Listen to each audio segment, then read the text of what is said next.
जय हिंद everyone, welcome to the patriotic IAS. और इस सेशन में हम कुछ स्पेशल एरिया में डिस्कस करेंगे। जैसे कि कई स्टूडेंट्सों का कॉल आ रहा है कि यूपीएससी का प्रीलिम्स आने वाला है, यूपी पीसीएस भी बीच में है, केवल 106 डे बच्चे हैं यूपीएससी के लिए, और नियर अबाउट 37 डेज अगर आज से काउंट करें, तो आज या कल से काउंट करें तो 37 days for the state PCS जो यूपी का है। तो कैसे अलाइन करें, क्या पढ़ना चाहिए, क्या नहीं पढ़ना चाहिए। काफ़ी कुछ क्वेश्चन आए हैं जो मैंने नोट करके रखे हैं, जैसे कि how to plan remaining 106 days and for the UPSC and 37 days for the UPPCS. और भी क्वेश्चन आ रहा है कि how to align this UPPCS with UPSC, एक को रोक के एक को पढ़ें या दोनों को बीच बीच में डिवाइड करें, क्या रेशियो रहना चाहिए। तो ये भी काफ़ी आ रहा है।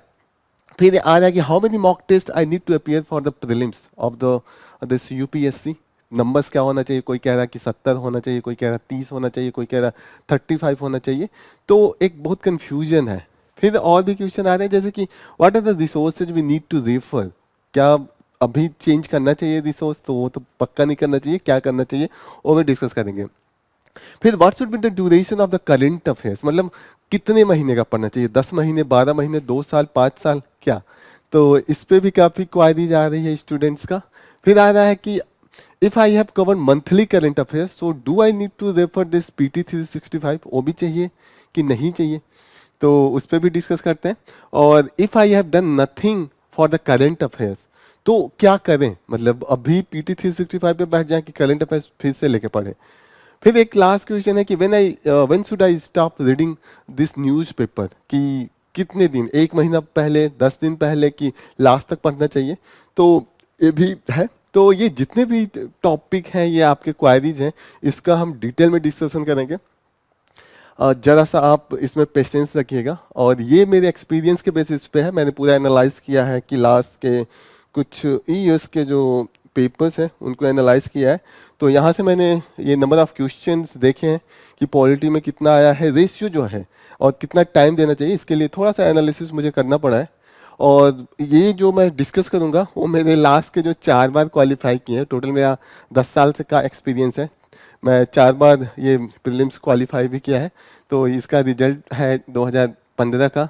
मार्क्स मेरा हमेशा कट ऑफ से 10 नंबर ज़्यादा ही रहा है, 114-15, फिर 113-14, फिर 115 कंसिस्टेंटली। इस बार का अभी मार्क्स नहीं आया, लेकिन रिजल्ट में this was my name. And yes, मैं कंफर्टेबल था जब इस बार का पेपर दिखाया था। इस बार तो सिर्फ देखने के लिए दिया था कि पैटर्न कैसे चेंज हो रहा है, क्या चीज़ें बहुत डिफिकल्ट हो गई हैं कि कैसे हुई हैं। तो इसके लिए ये तो सिर्फ एक था टेस्टिंग ऑब्जर्वेशन। और ये मेरा इस साल का जो मेरा एडमिट कार्ड है। तो ये मेरा जो भी होगा एनालिसिस, और जो भी मेरे अभी तक का एक्सपीरियंस है यूपीएससी में खुद का, कि कैसे मैंने करा है, कैसे पढ़ा है, उन सब के बेसिस पे मैं डिस्कस करूँगा। और फिर भी अगर आपको इस डिस्कशन के बाद भी कोई भी क्वारीज कुछ भी रहता है, तो आप मुझे, या एक तो टेलीग्राम चैनल आप ज्वाइन कर सकते हैं, वहाँ पे ये जितने भी मटेरियल है आज का डिस्कशन का भी जो मैंने टेबल बना के रखा है वो भी अवेलेबल होगा। या आप मुझे info@patrioticIAS.in पे आप मुझे मेल कीजिए। नहीं तो मेरा एक और आईडी है, उस पर भी आप मेल कर सकते हैं। तो please note down this Amit गुप्त 2603@gmail.com। तो ये मेरा ईमेल आईडी है, इस पे AMITGUPT2603@gmail.com, प्लीज़ नोट डाउन। तो आप मुझे सिर्फ मेल कीजिएगा कि आपका क्या क्वायरी है, क्या डाउट्स है, मैं आपको कॉल बैक कर लूँगा। मैंने please mention your email ID as well as your regular number that you are using. एक बार डिस्कशन के अंदर में जाने के पहले थोड़ा सा देखिए कि यूपीएससी का कट ऑफ क्या रहा है लास्ट 5 ईयर्स का, 5-6 ईयर का कट ऑफ तो देखना जरूरी है, तो आइडिया लगेगा कि कैसी तैयारी होनी चाहिए। ये कट ऑफ है 2023 का, तो अभी नहीं आया, तो एक्सपेक्टेड यही है कि मैक्सिमम 83 गया होगा। 80 जिनका आ रहा था, 79 आ रहा था, सेलेक्टेड है। 2022 में 88 है, 2021 में 87.54 है, ये सब हाईएस्ट है जनरल कैटेगरी का। एंड 92 है 2020 का, 98 है 2019 का, और 2018 का भी 98 है। तो एवरेज देखे तो कहीं ना कहीं 90 के आसपास है। मतलब अगर 95 तक आप जाते हैं, you are well within the cut off. Okay, तो क्या अटेम्प्ट होना चाहिए? किसी का कहना है कि 100 में 100 करके आए, कोई कह रहा है कि नहीं 90 करना चाहिए, 80 करना चाहिए। एक क्या होना चाहिए रेशियो? जनरली एक माइंडसेट होता है ना कि आप घर से बना के जाते हैं कि इतना अटेम्प्ट होगा, बहुत इजी आ जाए तब आप 85 90 तक जाते हैं, बहुत अगर डिफिकल्ट आ जाए तो 75 80 तक रुक जाते हैं। बहुत डिफिकल्ट जैसे लास्ट ईयर का था, मुझे लग रहा है 80 83 के आसपास था, जिन्होंने 75 80 के बीच में करा है, दे आर वेरी कंफर्टेबल। और क्या आपका एक्यूरेसी होना चाहिए, एक बार डिस्कस करते हैं एक्यूरेसी क्या होना चाहिए। ठीक है, 100 क्वेश्चन आते हैं, 200 मार्क्स होता है। ठीक है, बहुत इजी आया तो आपने 85 किया। ओके, 85 जब किया तो एक एक्सपेक्टेड है कि 61 के आसपास, 60 62 के आसपास आपके करेक्ट होंगे, और नियर अबाउट 25 इनकरेक्ट होंगे। ठीक है, तो आप घर से ही एक माइंडसेट होता है कि 15 तो छोड़ के ही आना है। इसका यूज तब कीजिए जब आप बहुत पैनिक हो, बहुत टेंस में हो, तो जस्ट थिंक दैट कि 15 तो छोड़ना है ना। अगर लगातार 7 8 क्वेश्चन भी गलत हो जाए, नहीं आ रहे हो, तो 8वें क्वेश्चन से देखते हैं, क्यों क्यों छोड़ना ही था। और इनकरेक्ट के भी तो चांसेस है, 25 का तो स्कोप दे के चल रहे हैं ना, 60 और 62 ही तो सही करना है। अगर डिफिकल्ट आता है तो 50 55 भी अगर सही होते हैं तो you are well within. कैसे? 62 अगर सही हुआ तो 2 से करें तो 1 2 4, और इसका निगेटिव कर लेते हैं, नियर अबाउट मैं मान लेता हूं कि 24 आपके गलत हो गए, 2/3। 16 मार्क्स रिड्यूस करूं तो 108 मार्क्स आपके आ रहे हैं। अगर आपने 85 किया, बहुत इजी पेपर है। 108 तो मुझे नहीं लगता है कि अभी तक गया, जो मैक्सिमम गया है 107 है शायद, इतना ही है मैक्सिमम। तो 108 जो है वो आज तक का इधर 10 सालों में ये मैक्सिमम ही है शायद। फिर अगर टफ आता है बहुत, लास्ट ईयर का जो पेपर था उस टाइप का आता है, तो 55 अगर आप 80 75 भी सही करके आते हैं और 53 करेक्ट है। ठीक है, और नियर अबाउट 21 22 गलत हो गए, तो आपके मार्क्स कितने हैं? 53 इंटू 2, 1 क्वेश्चन 2 मार्क्स का होता है, तो 106, और 21 2/3 14। ओके, 92 आ रहा है आपके, well above the cut of marks. मतलब एकदम टेंशन फ्री होके जाना है। बहुत टफ भी आ जाए तो खुश हो जाइए कि 25 क्वेश्चन अब छोड़ना है, 25 क्वेश्चन तो टच भी नहीं करना है। और जो 25 कर रहे हैं उसमें भी 21 गलत होने के आपके पास चांस है, फिर भी आपका सिलेक्शन होने वाला है। मीन्स टोटल आप 50% क्वेश्चन करने जा रहे हैं। This should be the mindset. Pain नहीं होना चाहिए। लास्ट ईयर मैंने बहुतों का मेंटरिंग लिया था, देखा था कि जो लोग पैनिक हो गए, बहुत स्टूडेंट मेरे, क्या मैं उनका नाम काउंट करा सकता हूँ जिनको मुझे लग रहा है पक्का सिलेक्शन है। सुमित सुमन का है लास्ट ईयर, एक बिलाल थे, मोहम्मद बिलाल वो थे, और भी बहुत से लोग थे जिनको कौशल थी।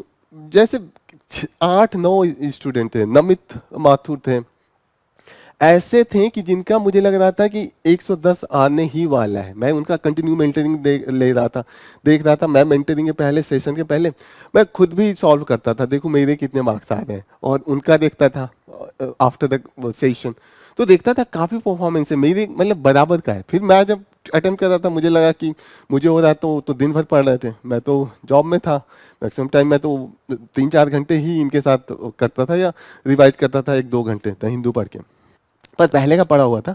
तो मुझे लगा कि दे वर डूइंग सो वेल, कि उनका तो काफ़ी अच्छा। लेकिन जब घर आके मैं उनसे कॉल किया कि क्या था, तो मैक्सिमम ने कहीं ना कहीं गलती किया था, और मैक्सिमम का गलती था पैनिक होना। एग्जाम टाइम में आपको पैनिक नहीं होना है। यू हैव टू रिमेंबर कि इतने कोर्स कट ऑफ अगर टफ आए हैं तो इतना ही सॉल्व करना है, अगर थोड़ा इजी आया है तो इतना सॉल्व करना है, और उसमें भी आपकी स्कोप है 40 क्वेश्चन मतलब छोड़ने और गलत करने का कंबाइंड कर दे।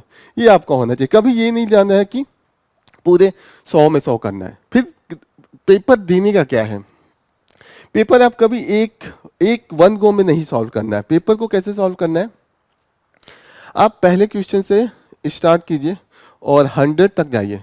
2 घंटे का टाइम है, उसमें सोचिए 1 घंटा 20 मिनट में मैं ये करूंगा। 1 घंटा 20 मिनट में जाना है और इसमें सिर्फ आपको नियर अबाउट 50 अटेम्प्ट करने हैं, और भी जो जिसमें डैम श्योर हो, मतलब 50 अटेम्प्ट में 40% एकदम हो कि यस 35 क्वेश्चन 40% 100% श्योरिटी हो, और जो भी 10% है 10 क्वेश्चन है उसमें 85-90 पे जा रहे हो, ठीक है। जिसमें भी 50 लगे तो आप उसको गोला बना लीजिए, और जिसको आप कर दें उसको सही कीजिए कि यस ये अटेम्प्ट कर लिया। जो 50% जिसमें कंफ्यूजन है गोला बनाया क्वेश्चन में, और जिसमें लगे कि ये कभी छुआ ही नहीं है, जो है ना 15-20 क्वेश्चन आपको छोड़ के आना है, लगे कि जो टॉपिक आपको बहुत टफ हो वो तो पहले से ही माइंडेड बना, जैसे आपका आर्ट एंड कल्चर बहुत टफ है या एंशिएंट मेडिएवल काफी टफ है, जो उसका क्वेश्चन देखा अगर पहले नजर में आया तो आया, नहीं तो तुरंत उसको क्रॉस करना है कि इसको छूना ही नहीं है, छोड़ने वाला है ये, ठीक है। 3 आपने सिंबल बनाया, एक तो ठीक है ये कर दिया, दूसरा करना ही नहीं है, तीसरा 50% कंफ्यूजन है, I will revise review then I will think. Okay, 1 go में जाएंगे, नियर अबाउट 15 पे क्रॉस होगा, 50 पे अटेम्प्ट होगा, और बचे 30-35 गोला होगा, सर्कल। तो जो आपके पास अब कितने बच गए, 40 मिनट्स बचे।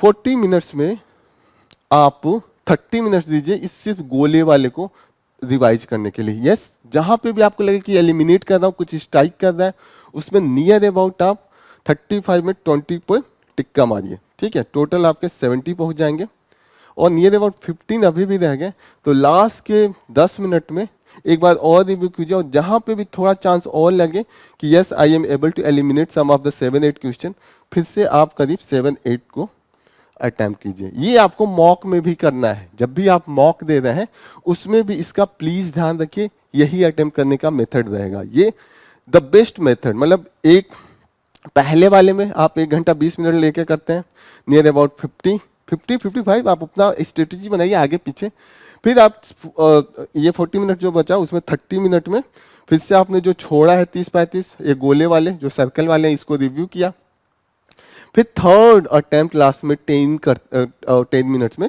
फिर से किया 7-8 क्वेश्चन। ऐसे आपके 70-80 के बीच में हमेशा हो जाएगा। टफ आएगा तो 70 तक रखिए, बहुत डिफिकल्ट आ गया तो अगर इजी आ गया तो आप 75-80 तक जाइए, ये है।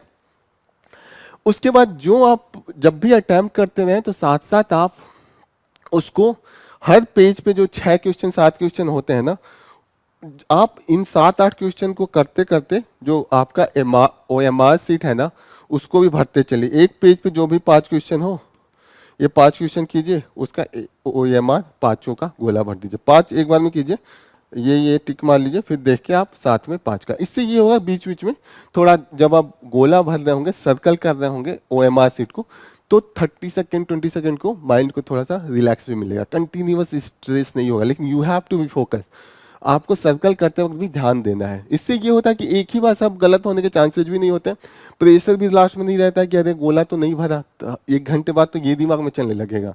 तो this will reduce your stress. अभी ये हमने देख लिया, ठीक है ना। फिर अब देखते हैं कि कैसे स्ट्रेटजी बनानी है। टोटल हमारे पास कितने डेज हैं, यूपीएससी का एग्जामिनेशन 26 मई को है, ठीक है, तो 106 डे है नियर अबाउट, ठीक है। और पीसीएस वाला जो एग्जाम है 17 मार्च को है, तो 37 डेज 37 डेज है।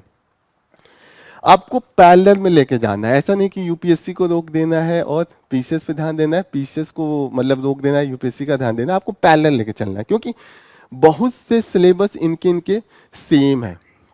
जीएस के मैक्सिमम सेम है, इसमें कॉन्सेप्चुअल पूछता है, इसमें फैक्चुअल पूछेगा, तो वही जो कॉन्सेप्ट पूछते पढ़ते हैं उसको थोड़ा सा माइंड करके जो फैक्ट है उस पर ध्यान दें। जैसे हिस्ट्री में थोड़ा सा date, kings, queens, fight, battles, इस पे ध्यान दें।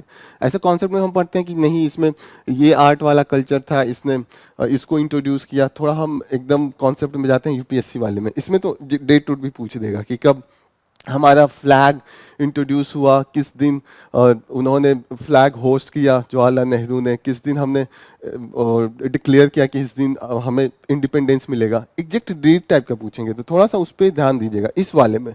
इसमें तो इस पे डेट पे नहीं देना है, कॉन्सेप्ट पे ध्यान देना है कि पुट्टा स्वामी जजमेंट में क्या था आउटपुट, किस आर्टिकल को इम्पैक्ट करता है।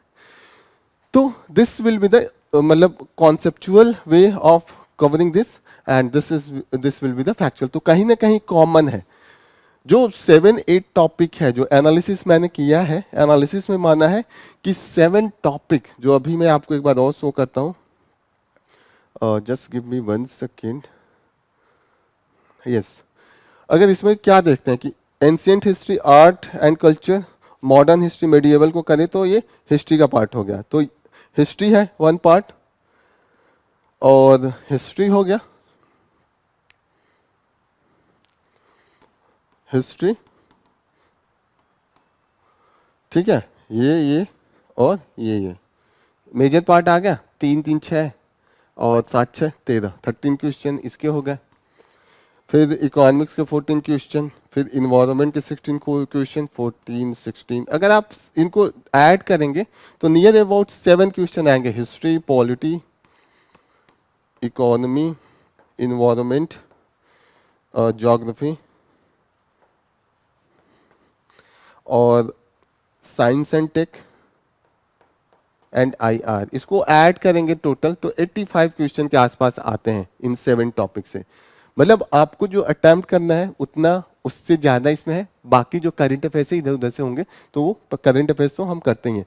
तो ये जो 8 टॉपिक हैं वही major 8 topic UPSC and state PCS के भी हैं।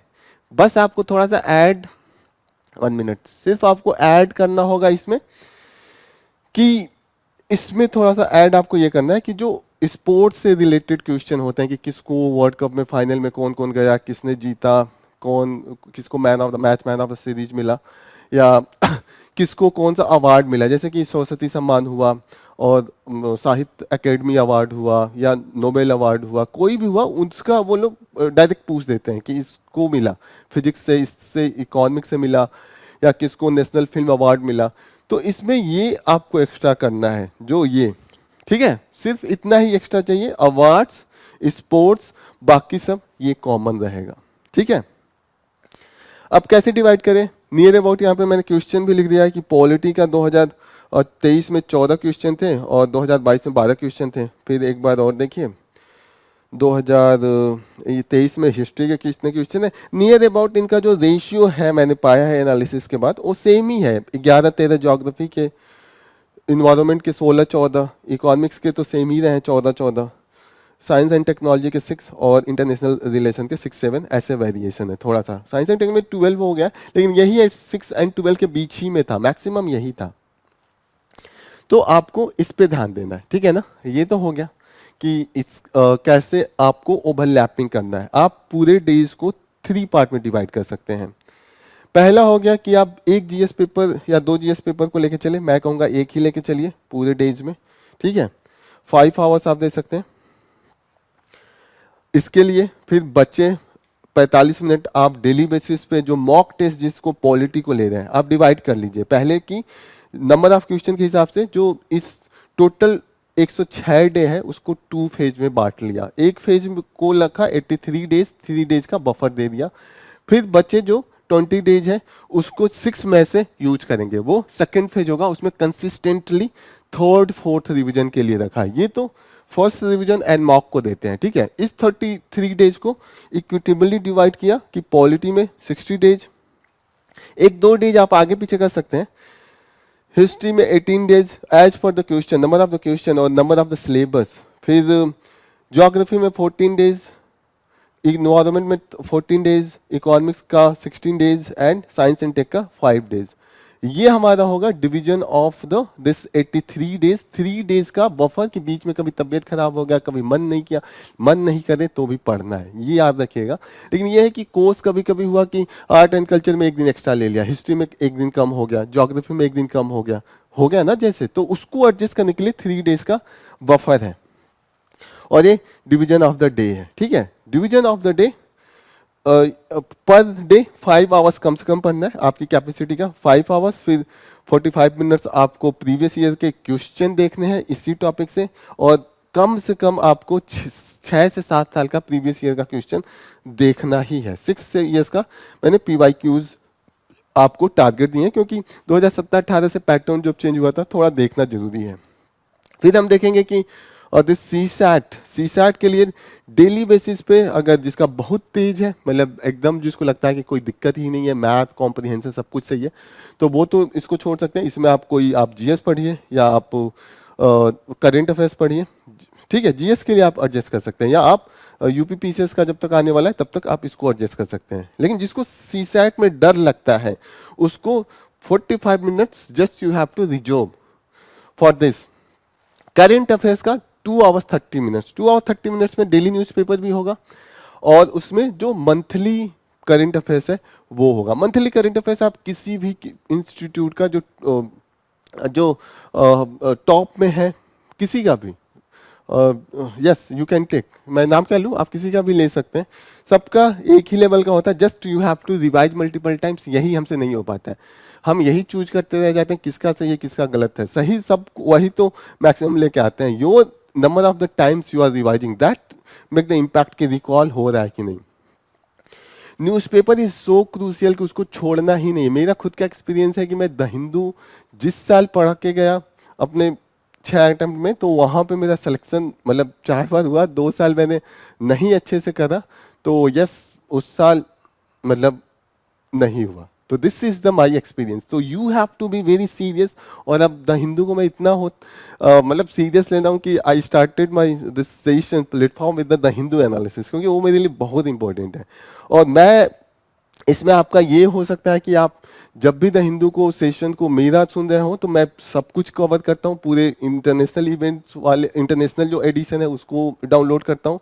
उसमें कोई एडवर्टाइजमेंट नहीं होता, उसमें फर्स्ट पेज से लास्ट पेज तक सिर्फ कंटेंट होता है, कुछ नहीं है उसमें। मुझे 10 पेज पे कंटेंट मिलता है। I go by the line by line, कहीं पे भी मुझे लगता है कि ये सिलेबस से रिलेटेड है तो जरूर उसको मैं हाईलाइट करता हूँ and I bring into the my discussion. इसीलिए कभी कभी 50 मिनट या 1 घंटे का भी मेरा सेशन लेता है। मैं तेज बोलने की कोशिश करता हूँ कि थोड़ा सा वो करूँ, लेकिन अगर आप वो करेंगे आपको आराम से 2-2.5 घंटे लगेगा। तो इसीलिए टाइम बचाने के लिए जस्ट लिसन माई, ये जब भी 2-3 बजे मैं इसको अपलोड करता हूँ, प्लीज लिसन।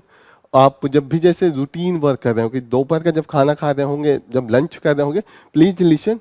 और शाम को इसको लास्ट में आप टाइम इसको दे सकते हैं कि शाम को 8-8:30 बजे क्या करें कि द हिंदू बैठे और एक बार वीडियो को सामने ले मेरे, और पढ़ते पढ़ते भी सामने देखते रहें और उसको हाईलाइट करते रहें। मैं एकदम लाइन बाय लाइन जहाँ जहाँ जरूरत होता है हाईलाइट करता रहता हूँ, और उसकी जो कंपाइलेशन है वो भी हम शेयर करेंगे। तो the Hindu is very important, at least you should give 1 hours. और 1 आवर्स आप दिन में 3 बजे से लेकर 8 बजे के बीच में, आप जब भी टाइम मिले, जब भी आप टहल रहे हो या थके हो, आप पढ़ते वक्त सेपरेट टाइम नहीं दीजिए, बस सुनने के लिए टाइम दीजिए। एक आपके पास हेडफोन या कोई भी ईयरबड हो, जब भी आप वॉशरूम में गए हो आपका 5-10 मिनट उसको यूटिलाइज कीजिए। आप कुछ खा रहे हो, शाम को आप नाश्ता कर रहे हो, use this thing. So please do that, even highlight this. And again in the morning 1 घंटा तो लगता होगा आपको तैयार होने में सब कुछ, उस समय भी तेज आवाज में आप बचा के क्या फर्क पड़ता है। आपको अपनी टाइम से यूटिलिटी पे लेना है, कौन क्या कहता है, you doesn't, it shouldn't of impact you. बजा के रख दीजिए, नहाते वहाते रहिए उसी में, एकदम ब्रश व्रश करते रहिए, सुनते रहिए। इससे ये होगा कि वो रिवाइज भी हो जाएगा। एंड 2-3 बार अगर सुन लिया तो एग्जाम में क्लिक करेगा, जरूर क्लिक करेगा, ठीक है ना। और इतनी बार न्यूज में चीजें रिपीट होती हैं कि वो याद ही हो जाती हैं। तो please do that, this will help you to at least 30 से 35 क्वेश्चन में अंडरस्टैंडिंग डेवलप करेगा। एग्जैक्ट तो आंसर नहीं आएगा या एग्जैक्ट क्वेश्चन नहीं उठा के पूछेंगे, लेकिन उसको देख के 1-2 ऑप्शन जरूर आएगा कि अच्छा वो उस न्यूज में था, you can eliminate at least, okay. तो प्लीज डू दैट कि 1 घंटा कम से कम आप द हिंदू को दीजिए, बचा 1 घंटा 1 घंटा 30 मिनट्स आप मंथली मैगजीन को कंटिन्यूअसली पढ़ते रहिए, ठीक है ना। तो 3 पार्ट्स में होगा। पहला पार्ट जीएस को लेके होगा, अगर आप इसमें रिड्यूस कर रहे हैं सीएट में तो इसको बढ़ा लीजिए। ये प्रीवियस ईयर के क्वेश्चन कंटिन्यूअसली रहेंगे, और ये करंट अफेयर्स बहुत इंपॉर्टेंट है, 2.5 घंटा 2 घंटा देना ही है, ठीक है। और अभी जब तक पीसीएस का एग्जाम है, आप क्या कर सकते हैं, इसमें से और इसमें से आधा घंटा, इसमें से आधा घंटा, इसमें से एडजस्ट करके इसके लिए कम से कम आप 1 घंटा 45 मिनट लाइए। इसमें क्या करना है आपको, ये 4th पार्ट है, 1 2 3 4, 5th पार्ट है डेज का। कितना घंटा मैं कर लिया, 5 45 45 6.5 7 2 9 और 2 11, 11 आवर्स डेडिकेटेड हो सकता है। अगर डेडिकेशन है, सिलेक्शन लेना है तो 11 आवर्स यू शुड डेडिकेट। इससे बढ़ना ही चाहिए, घटना नहीं चाहिए। 10 तो होना चाहिए, 10 से 11। अगर 10 करते हैं तो ये घट टोट के थोड़ा सा कम आता है। तो your mindset should be like कि बस सुबह उठें, अपना तैयार में बैठ जाएं पढ़ने, फिर शाम को सोने जाएं तब तक, क्योंकि अब वक्त नहीं है। Now you have to be very means UPSC का यही डिमांड है। यूपीएससी बहुत टफ एग्जामिनेशन है, बहुत इजी भी है। टफ क्यों है? टफ ये है कि इतने स्ट्रीम के लोग देते हैं और बहुत मेहनत चाहिए होता है और एक डिसिप्लिन चाहिए होता है, इसलिए टफ है। लेकिन इजी क्यों है? इजी इसलिए है कि कोई भी इसे निकाल सकता है। अगर आप बीए किए हो, बीटेक किए हो, एमबीबीएस किए हो या एमबीए किए हो, दैट डजंट मैटर। अगर कोई भी मेहनत करता है, जैसे कैट वेट का होता है, कैट में ज्यादा में उसमें चाहिए होता है कि मैथमेटिक्स होना चाहिए, इंग्लिश अच्छी आनी चाहिए। अगर आप एलिट क्लास से, एलिट कॉलेज से नहीं है तो थोड़ा सा पीछे हो जाते हैं। इसमें नहीं होता है कोई पीछे। इसमें हिस्ट्री भी आता है, पॉलिटी भी आता है, सब आता है और सब बराबर होते हैं। आईआईटी वाले भी नहीं निकाल पाते हैं और बीए 3rd डिवीजन से पास किए हुए लोग भी निकालते हैं। तो this depend upon the discipline and hard work and perseverance. तो इसीलिए ये एग्जाम बहुत टफ भी है और बहुत ईजी भी है। आर यू गेटिंग ना? तो यहाँ पे ये डिवीजन होना चाहिए। जब तक पीसीएस का एग्जाम है यू शुड गिव, और इसमें जो होना चाहिए पीसीएस वाले में, वो 1 घंटा आपको डेली प्रतियोगिता, दर्पण या क्रॉनिकल कोई भी बुक आता है जिसमें ये जो इंफॉर्मेशन होते हैं जो स्पोर्ट्स के, जो अवार्ड के, इस 2 पे ध्यान देना है। और उसी में बीच में ये भी होता है कि कौन लाइमलाइट में था, जैसे अपॉइंटमेंट बड़े बड़े पोस्ट पे हुआ, थोड़ा सा उसको भी देखिएगा। इतना ही सेक्शन लेना है, डेली बेसिस पे 1 घंटा पढ़िए। 1 घंटा पढ़ेंगे, मुझे लगता है कि इजीली कंप्लीट हो जाएगा मैक्सिमम पोर्शन। और उसको रिसेंट से पीछे जाइए, जैसे अभी फेब चल रहा है तो जनवरी का अवेलेबल होगा, अपलोडेड होगा, मार्केट में आ गया होगा। जनवरी अभी कुछ नहीं पढ़ा है तो आप जनवरी का पढ़िए, फिर दिसंबर का पढ़िए, फिर आप अक्टूबर का पढ़िए, फिर आप सितंबर का पढ़िए, अगस्त का पढ़िए, पिछले 12 महीने तक जाइए। मतलब अभी आपको अब मार्च में देना है तो पिछले साल के जो 2022 का है उसके फरवरी तक का, फेब तक का आपको ये कंप्लीट करना है। कौन कौन सा section? Sports section, award section और जो अपॉइंटमेंट्स हो ये है। अदरवाइज जो आप यूपीएससी के लिए पढ़ रहे होंगे ना, करंट अफेयर्स, कोई भी मैगजीन, विजन का हो या इनसाइट का हो या फोरम आईएस का हो, किसी का भी हो, वही कंसिस्टेंटली लगिएगा और सबके लिए, जैसे पॉलिटी, हिस्ट्री, क्योंकि ये वो सब तो कॉमन रहेगा। इसमें बस फैक्ट आ जाएगा। अगर अंडरस्टैंडिंग अच्छी है तो फैक्ट आप रिप्रोड्यूस कर सकते हैं कि आर्टिकल, अगर क्वेश्चन आ गया कि जो राइट टू लाइफ है या राइट टू मैरिज है वो आर्टिकल 19 है कि आर्टिकल 21 है, तो थोड़ा सा कॉन्सेप्चुअल क्लियरिटी रहेगा, यू कैन डू। आर्टिकल याद हो जाएंगे अगर इसको अच्छे से किया है तो ये। और जो 45 मिनट आपको एक्स्ट्रा देने, 1 घंटा तो आपको ये स्पोर्ट्स वाला करना है, फिर 45 मिनट आप क्या कीजिए, प्रीवियस ईयर के इनके बुक आते हैं, किसी भी शॉप पे जाइएगा, 20 साल के क्वेश्चन आएंगे, 20 साल का क्वेश्चन कीजिए, डेली 1 घंटा बैठ के या 45 मिनट बैठ के इसको सॉल्व कीजिए। नियर अबाउट बहुत से क्वेश्चन रिपीट होते हैं, तो अभी जितना 37 डे है आराम से आप 2-3 बार इसको रिपीट कर लेंगे। साथ साथ ये पैरेलल ये तो चलेगा 8-9 घंटे। जब यूपी पीसीएस खत्म हो, अगले ही दिन से 1 दिन भी वेस्ट नहीं करना है, कुछ भी कट ऑफ आए, you doesn't have to think. उसके बाद से बस आपको इसको एक्सपैंड कर देना है। ये जीएस वाला पोर्शन बढ़ा दीजिएगा, 5 की जगह पे 6-7 कर दीजिएगा अपने कैपेसिटी के अनुसार। जिसको सीसैट कम आता हो ये 15-20 मिनट बढ़ा सकता है, ठीक है। ये आपको करना है। और आपका अगर कोई टॉपिक रह गया है जिन लोगों को, वो इसमें एडजस्ट कर सकते हैं पीसीएस के बाद, ठीक है ना। जैसे किसी किसी का होगा ना कि अभी आर्ट एंड कल्चर नहीं बचा है तो उसको 1-1.5 घंटा, या कोई भी टॉपिक, इकोनॉमिक्स का सेक्शन रह गया जो सबसे आपका वीक है, उसके लिए सेपरेट 1 घंटा इधर रख दिया कीजिए कि उसको देखते रहेंगे तो डर कम रहेगा। लेकिन ये आपका कंसिस्टेंटली चलना चाहिए, ठीक है। अब इसको कैसे करना है? फिर ये क्वेश्चन आता है कि मॉक टेस्ट का जो है वो नंबर्स कितने होने चाहिए। मैक्सिमम जो होता है मॉक टेस्ट 25 से 30 मोर देन सफिशिएंट है। जो 7 साल का पीवाईक्यू है वो तो चलेगा, वो तो आप टॉपिक वाइज सॉल्व करेंगे, ठीक है। लेकिन 25 ये है, अभी इसको भी इसमें मैंने एडजस्ट किया है, दिखाता हूँ कैसे। ये अभी इस पर एडजस्ट करेंगे, ठीक है ना। अब जैसे इसको 16 डेज में डिवाइड किया पॉलिटी को, 16 डेज में पॉलिटी का क्या करना है आपको, by 10 days you have to complete all the syllabus. जो भी सोर्स पढ़ा है you don't have to change now, जो भी पढ़ा है उसी पे बिलीव करना है। अगर आपने क्लास नोट्स पढ़े हैं क्लास नोट्स, लक्ष्मीकांत का पढ़ा है Laxmikanth, just you have to revise, ठीक है ना। किसी इंस्टीट्यूट का अगर मटेरियल है, लेकिन एक सोर्स मैक्सिमम होना चाहिए। अगर सप्लीमेंट कीजिए, अगर आपका नोट्स भी है लक्ष्मीकांत है तो नोट्स मेन रखिए, और ये लक्ष्मीकांत से वो देखिए जो नोट्स में वो नहीं है तो पेज पलट दिया कीजिए, जो कॉमन है उसको छोड़ दीजिए, नोट्स वाला ही रहेगा। जो एक्स्ट्रा है लक्ष्मीकांत में उसको आप कवर कीजिए यहाँ से, तो सप्लीमेंट करना है। Laxmikanth is important for the prelims, prelims के लिए इससे अच्छा बुक नहीं हो सकता, मुझे ऐसा लगता है। तो you should follow the Laxmikanth. लेकिन अगर नोट्स पढ़ा है तो don't worry, notes and Laxmikanth से सप्लीमेंट करना है। ये नहीं कि ये भी पढ़ना है ये भी पढ़ना है, ये पढ़ना है। जैसे आप स्टार्ट करते हैं फंडामेंटल राइट, तो इसमें पढ़ लिया, पता चलेगा कुछ आर्टिकल के बारे में इसमें कम एक्सप्लेनेशन है। जैसे रूल ऑफ लॉ हुआ आर्टिकल 14 के अंदर, ये नहीं समझाया, ये सिर्फ बोल दिया रूल ऑफ लॉ, लेकिन लक्ष्मीकांत ने समझाया कि what is the rule of law. तो आप इससे कंप्लीमेंट और सप्लीमेंट कीजिए। तो ऐसे करना है, मैक्सिमम 1 रिसोर्स। और एनसीईआरटी तो पढ़ना ही है, एनसीईआरटी 11-12 अगर नहीं पढ़ा है तो प्लीज पढ़िए। डेली बेसिस पे आप जो 10 दिन है 2 दिन एनसीईआरटी को देके कंप्लीट कीजिए, ठीक है। और टॉपिक वाइज पढ़ना है, ठीक है।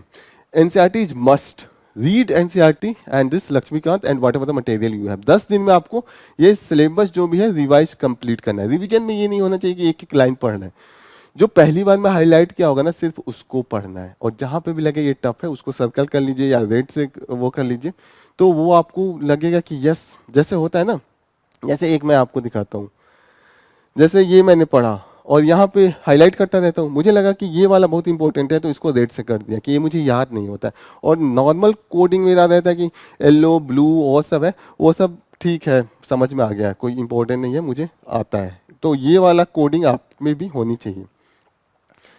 10 डे कंप्लीट होने के बाद आप 11th एंड 12th को मॉक टेस्ट को दीजिए। मॉक टेस्ट कैसे देना है? मॉक टेस्ट फुल लेंथ लाइए, 2500 फुल लेंथ लेके बैठिए, ये सेक्शनल छोड़ दीजिए, फुल लेंथ लेके बैठिए। फुल लेंथ में जब आप पहला दे रहे हो टॉपिक को लेके, पॉलिटी हो या हिस्ट्री हो, जो भी आपके अनुसार ये एडजस्ट कर लीजिएगा। जो आपको सबसे अच्छा आता है वो पहले कीजिएगा कि जल्दी जल्दी शेड्यूल पूरा होता है तो कॉन्फिडेंस आता है। अगर पहले ही टॉपिक में बहुत ज़्यादा दिन हो गया, जैसे 18 का बनाया और 24 दिन तक नहीं हो गया, तो डीमोरल होता है। लेकिन आपका टॉपिक अगर फेवरेट है तो अगर 18 बनाया है तो 16 में हो जाएगा, 16 बनाया 14 में हो जाएगा, क्योंकि मजा आएगा, कंसिस्टेंटली रहेगी। तो एक बार जब चस्का लग जाएगा तो you can do it on the time. तो उसके बाद 10 दिन कंप्लीशन के बाद मॉक, फुल मॉक 25 एक ही बार जाइए, मार्केट से खरीद के आइए, कोई कंफ्यूजन नहीं होना चाहिए। किसी भी कोचिंग का मॉक टेस्ट है उस पर पैसे नहीं बर्बाद कीजिए, मार्केट से जाइए या कहीं से डाउनलोड मिले कर लीजिए, नो नीड। मेंस के लिए जरूरत होता है क्योंकि इवैल्यूएशन चाहिए होता है, लेकिन प्रीलिम्स के लिए नो नीड। आप खुद वेरीफाई कर सकते हैं, खुद देख सकते हैं कहाँ कन्फ्यूजन था। एक उसमें से एक टेस्ट निकालिए, 11वें दिन बैठिए, सॉल्व कीजिए, और टोटल फोकस पॉलिटी पे होना चाहिए। और सब टॉपिक है तो उसको ऐसे लीजिएगा, अच्छा कुछ याद आ रहा है, पढ़ा था कभी, क्योंकि एक बार तो पढ़ा ही है। पॉलिटी पे आएगी तो रुक जाइए, एनालाइज कीजिए क्यों कमी है क्या नहीं है, उसको आराम से सॉल्व कीजिए, ठीक है ना। पहला दीजिए, फिर 3 घंटा और 2 घंटे एकदम जैसे यूपीएससी में करना है ना, कि पहले बार में 50-55 तक जाना है, दूसरे बार में फिर 30-35, फिर तीसरे बार में 5-6 करना है। ये वाला पैटर्न आपको मॉक में भी करना है, और ज्यादातर कोशिश कीजिए जो यूपीएससी का टाइमिंग है 9:30 से 11:30, प्लीज फॉलो दैट, वही होना चाहिए, ठीक है। कर लिया 2 घंटे, 2 घंटे बाद 3 घंटे कम से कम एनालिसिस को देना चाहिए। जितना मतलब एनालिसिस ऐसे होना चाहिए कि जो आता था ठीक है क्लियरिटी है, जो नहीं आता है उसको 2 बार पढ़िए, और जिसमें 50% कन्फ्यूजन था लिखिए कि क्यों कन्फ्यूज था, ठीक है। उसको नोट डाउन कर लीजिए एक किनारे, नहीं नोट डाउन कीजिए उसी पेपर पे एनालिसिस वाले पे ही लिख दीजिए कि यहाँ यहाँ गलती थी।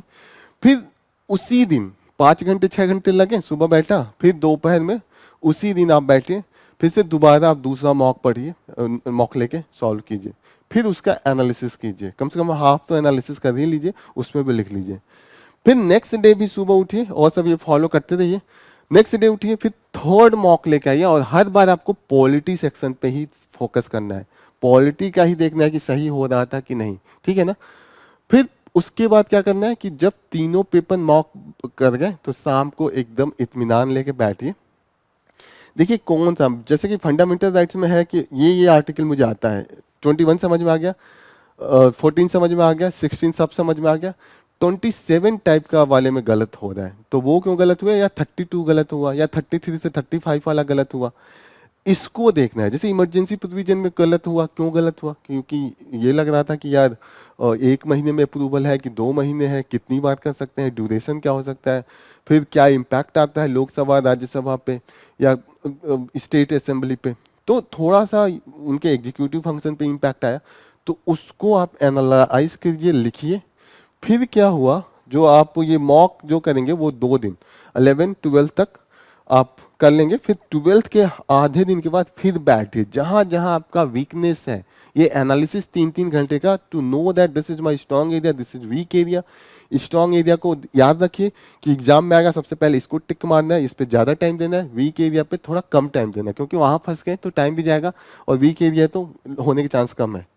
तो यू हैव टू, मतलब अब वीक एरिया को बार बार रिवाइज करना है। तो ये जो 3 दिन 12, 13, 14 जो बच्चा 16 दिन में आपको फिर रिवाइज कीजिए, ये रिवाइज कीजिए, एनालाइज कीजिए, और फिर 16 डेज दिया था ना, फिर 15th एंड 16th डेज को फिर आप उस दिन एक टेस्ट 2 टेस्ट दीजिए, एक टेस्ट मॉर्निंग में दीजिए, एनालाइज कीजिए, फिर शाम को दीजिए, और 16 को जो दूसरी बार भी लगा दे ये वाला रह गया, उसको एकदम रेड रेड और एक स्लिप पे लिख लीजिए कि ये वाला चीज भूलना नहीं है। इसको जो सेकंड फेज होगा उसमें हम और अच्छे से रिवाइज करेंगे, उसी पे फोकस करेंगे। इतना करना है। सेम आपको हिस्ट्री के लिए भी करना है। हिस्ट्री में अब एंशिएंट मेडिएवल हो गया, फिर मॉडर्न हो गया, फिर आर्ट एंड कल्चर हो गया। बुक तो बहुत क्लियर होना चाहिए। एंशिएंट एंड मेडिएवल के लिए ओल्ड एनसीईआरटी या तमिलनाडु पब्लिकेशन जो आपके पास है, दोनों इक्वली कॉम्पिटेंट है। दोनों में से कोई भी अगर पढ़ रहे हैं कंसिस्टेंटली पढ़े, कुछ और नहीं। कोई अगर कहे कि 5 में से 5 क्वेश्चन लास्ट ईयर इस बुक से आया था, you don't have to go, क्या ठीक है वो 5 वाला नहीं करना है, मुझे औरों से सिलेक्शन लेना है, ये अभी एनसीईआरटी पढ़ा हूँ यही करना है, वरना 5 के चक्कर में 50 खराब हो जाते हैं। तो you have to stick to the this ancient and medieval with the old NCERT. And art and culture का एक अगेन एनसीईआरटी का क्लास 11th का है, मैं उसको शेयर करूंगा चैनल पे भी, और अगर आपको जरूरत हो मुझे मेल पे कीजिएगा, उसका एनसीईआरटी का पीडीएफ है, यू कैन रीड। और नहीं हो तो जो नितिन सिंघानिया का बुक आता है उसमें आप कुछ मेजर टॉपिक को कवर कीजिए, जैसे आर्किटेक्चर हुआ, पेंटिंग हुआ, डांस हुआ, रिलीजन हुआ, ये सब जो एरिया, पेट्री हुआ, और जो करंट अफेयर्स का तो जो न्यूज में रहेगा वो तो करेंगे ही कंटिन्यूअसली, ठीक है ना। तो आपको एंशिएंट, मेडिएवल और आर्ट एंड कल्चर पैरेलल लेके चलना है, क्योंकि फेज वाइज में पढ़िए कि जैसे मॉडर्न में है, मॉडर्न में पढ़ लिया, फिर उसका आर्ट एंड कल्चर क्या डेवलप हुआ उसको कीजिए, फिर आप उसके बाद आइए जो पीरियड है, उसके बाद जो अगर गुप्ता पीरियड है तो उसमें आर्ट एंड कल्चर, फिर सल्तनत, फिर ये बीच में जो है हर्षवर्धन के एरा में, देन मुगल के एरा में, जो भी आपका phase wise art and culture भी फेज वाइज चलेगा कि एक दिन अगर ये पढ़ा तो अगर 6 घंटा पढ़ा तो 2 घंटा आर्ट एंड कल्चर सप्लीमेंट करता है, और चीज़ें रिटेन होते हैं उसी फेज में होते हैं, तो लग जाता है अच्छा अच्छा इसने ये अभी तो बिंबिसार के बारे में पढ़ना है, अच्छा ये वाला केव इन्होंने बनवाया है, अच्छा इसको दे दिया था। तो आर्ट एंड कल्चर एक साथ चलेगा। उसमें रिलीजन काफी इंपॉर्टेंट है, जैनिज्म, बुद्धिज्म पे काफी आप फोकस कीजिएगा। फिर बिपिन चंद्रा का बुक है, उसको रखिएगा मॉडर्न हिस्ट्री के लिए। अगर स्पेक्ट्रम किया तो ठीक है, उसको तो फैक्चुअल है, लेकिन कहानी के टर्म में जानना है तो बिपिन चंद्रा, अगर लेकिन अभी तक नहीं पढ़ा है तो डोंट वरी, लेकिन अगर आपके पास टाइम है थोड़ा बहुत तो बिपिन चंद्रा का ये वाला बुक एक बार मैं शो करूं, ये है बिपिन चंद्रा का India's struggle for independence 1857 to 1947, और इसके जो ये नियर अबाउट 39 चैप्टर हैं टोटल, ये है। ठीक है, अगर इसका भी अगर आपको नीड होगा यू कैन गेट द, ये मेरा पीडीएफ है, आई विल प्रोवाइड यू अगर नीड है अभी तो, लेकिन आप लोग खरीदिएगा इसको, क्योंकि खरीदना अच्छा रहता है, क्योंकि ये लोग बुक लिखते हैं, this is important to be ethical. ये सिर्फ प्रोवाइड इसलिए कर रहा हूँ कि अभी टाइम बच जाएगा, एग्जाम नहीं है, otherwise you should by this book.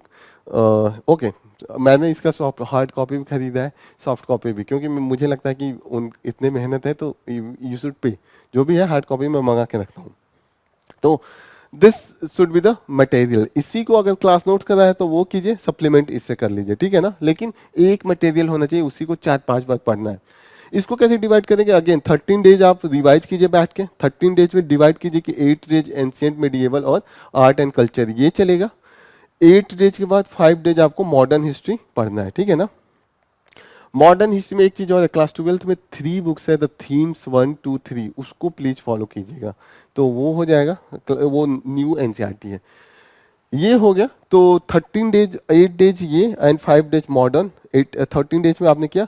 Again 14 15 पे फिर से आप 3 मॉक लगाएंगे, वही पहले मॉक पे बैठेंगे 3 घंटा उसका एनालिसिस करेंगे, दूसरे मॉक पे बैठेंगे एनालिसिस करेंगे, सुबह होते होते तीसरे मॉक पे बैठेंगे एनालिसिस करेंगे, फिर बंद कर देंगे, टेस्ट सीरीज अलग, टेस्ट मॉक टेस्ट अलग, उसमें लिख के, और फिर वो जो नोट किया है ना कि ये एरिया है वीक पॉइंट जाके फिर से लगातार आपको 15 16 17 को रिवाइज करना है, 18 को फिर से 1 या 2 मॉक पे कीजिए। अगर फिर भी जो वीक एरिया था फिर भी आपका वीक है, उसको लिखिए एक लिस्ट पे चिपका लीजिए, नोट कर लीजिए, क्योंकि उसको सेकेंड फेज में सबसे ज्यादा उसी को पढ़ना है, ठीक है। फिर हिस्ट्री के बाद ज्योग्राफी आता है, ज्योग्राफी पे 11 12 का जो एनसीईआरटी है मोर देन सफिशिएंट है, अगर आपको फिर भी नहीं होता है तो जीसी लियोंग को खरीदिए, वो भी फिजिकल ज्योग्राफी का पोर्शन आप पढ़ सकते हैं। Otherwise please focus on this 4 book, इसी को 10 बार पढ़े, इसी से आते हैं क्वेश्चन, और जो वर्ल्ड ये इंटरनेशनल रिलेशन में जो ज्योग्राफिकल जो क्वेश्चन है उस पर आएगा। इसको 9 डेज इसको कई बार रिवाइज कीजिए, रिवीजन करने के बाद फिर वही अप्रोच, 10th 11th हाफ को आपको मॉक टेस्ट में करना है, 2 मॉक टेस्ट दीजिए, 3 दीजिए, फिर रिवाइज कीजिए, तो ये 11 12 13 को, फिर आप 14th को 1 या 2 मॉक दीजिए, 2 मॉक ही दीजिए, जो लिखा है उसी को फॉलो कीजिए, और आपको फिर उसमें भी नोट करना है। लेकिन अब जब आप आगे बढ़ रहे हैं ना, जैसे पॉलिटी किया, तो जैसे पॉलिटी पे सबसे ज्यादा फोकस कर रहे थे और उतना नहीं दे रहे थे, लेकिन जब हिस्ट्री में आएंगे तो पॉलिटी और हिस्ट्री फोकस यही रहेगा आपका जब टेस्ट दे रहे होंगे, क्योंकि पॉलिटी तो कर लिया ना, तो और सबको आप कम फोकस देंगे क्योंकि वो पढ़े ज्यादा नहीं होगा, लेकिन पॉलिटी एंड हिस्ट्री। फिर जब आप ज्योग्राफी पे आएंगे तो again polity history and geography ये तीनों आपका एरिया हो गया, ऐसा नहीं है कि इनको इग्नोर करना है, ये जो पीछे आपका अभी कंप्लीट करते जा रहे हैं उसको बहुत ध्यान से करना है। Again and again weak area जो भी मिलता जा रहा है आगे के मॉक्स में, उसको लिस्ट को खोले, उसमें लिख दीजिए कि अरे पॉलिटी में ये वाला, जैसे कि लोकल बॉडीज मुझे पहले दूसरे तक लगता था, जैसे पॉलिटी एंड हिस्ट्री तक लगता था कि इजी है मेरे लिए, लेकिन इसके भी क्वेश्चन नहीं हो रहा है, ये एरिया का नहीं आ रहा है, तो उसको भी लिखिए, ठीक है ना। तो ऐसे आते आते आपको इन्वायरमेंट को ऐसे फॉलो करना है, फिर इसके 3 और ये 4 हो जाएगा। फिर लास्ट में आपको आपको साइंस एंड टेक करना है। साइंस एंड टेक में केवल एनसीईआरटी क्लास 9 10th और जो आपके मटेरियल जो भी करा है, नहीं किया तो कोई बात नहीं, ये टोटली करंट अफेयर्स है। Environment, economics, science and technology, international relation बहुत ज़्यादा करंट अफेयर्स बेस्ड है, तो अगर जो मटेरियल किया है यू शुड गो, अगर नहीं किया है तो करंट अफेयर्स फोकस शुड भी दे, ठीक है ना। फिर इकोनॉमिक्स का आते हैं तो 16 डेज, इसमें इसका भी पैटर्न वही रहेगा कि 11 डेज रिवीजन, और इसमें क्या क्या फोकस एरिया रहेगा, एनसीईआरटी क्लास 11 का इंडियन इकोनॉमिक्स है, क्लास 12 का मैक्रो इकोनॉमिक्स, माइक्रो नहीं मैक्रो वाले पे ध्यान देना है, ठीक है ना। And what ever notes you have made, अगर नहीं करा है तो डोंट वरी, अभी तो नहीं जा सकते हैं फिर से कि पूरा पढ़ के 40 दिन इसी को देते हैं, नहीं दे सकते हैं, क्योंकि एक के चक्कर में औरों को नहीं खराब करना है, क्योंकि वक्त कम है, ठीक है। यहाँ पे daily current affairs and monthly magazine आपको बहुत इसको ध्यान देके पढ़ना है, क्योंकि बहुत क्वेश्चन आते हैं। सेम टाइम जब आपका मंथ ये चल रहा हो पॉलिटी हिस्ट्री, तो जो आपके ये मंथली मैगजीन चल रहे हो ना, अगर आपने पढ़ा है तो ऑलरेडी मंथली मैगजीन फॉलो करें तो दिस इज गुड, अगर नहीं कर रहे हैं तो आपका जो टारगेट इसका होना चाहिए मंथली का, वो 12th मंथ का होना चाहिए। इसका मतलब ये हुआ कि एग्जाम है मई में, तो आपको अप्रैल तक का कवर करना है, और पिछली अप्रैल से, तो अप्रैल टू अप्रैल होना चाहिए। अगर आपने बाय द वे नहीं किया है अभी तक तो डोंट वरी, क्या कीजिए, डाउनलोड कीजिए, ये सारे कोचिंग फ्री में पीडीएफ प्रोवाइड करते हैं, डाउनलोड कीजिए या जाके उसका प्रिंट आउट करा के लाइए, जो भी करना है कीजिए, आपको उसको रख लेना है एक जगह। अगर पढ़ा है तो बहुत अच्छा, वो आप तीसरी चौथी बार रिवाइज करेंगे, नहीं पढ़ा है तो भी रखिए। फिर आपको जब पॉलिटी चल रहा हो ना, तो पॉलिटी का इस वाले सेक्शन को आप रिसेंट का मैगजीन हो, जैसे अभी फरवरी चल रहा है तो जनवरी का जो पीडीएफ है उसका पॉलिटी सेक्शन 8 9 12 पेज मैक्सिमम होगा, एकदम बैठेंगे 1 घंटे में खत्म हो जाएगा, ठीक है ना। फिर ऐसे ही जो आपका इसमें 10 दिन दिया है बैक जाइए। आप जनवरी, दिसंबर, सितंबर, अक्टूबर, सितंबर, अगस्त, ऐसे बैक साइड तक आप जाइए। कब तक जाना है आपको? अप्रैल तक जाना है। 6-7 मंथ हो गया, ठीक है। अब इसका है कि एक एक दिन में आप जब बैक साइड में जाएंगे तो फायदा ये होगा कि कई चीज रिपीट होगा, कि पहले बिल इंट्रोड्यूस हुआ, फिर बिल वो डिस्कशन हुआ, फिर जनवरी जनवरी आते आते एक्ट बना, फिर थोड़ा अमेंडमेंट हुआ, तो आपको लास्ट वाला पोजीशन रहेगा। तो बाद में बिल इंट्रोड्यूस हो रहा है उससे क्या मतलब है, जो लास्ट में आया we will think about that ना, वही फाइनल होता है।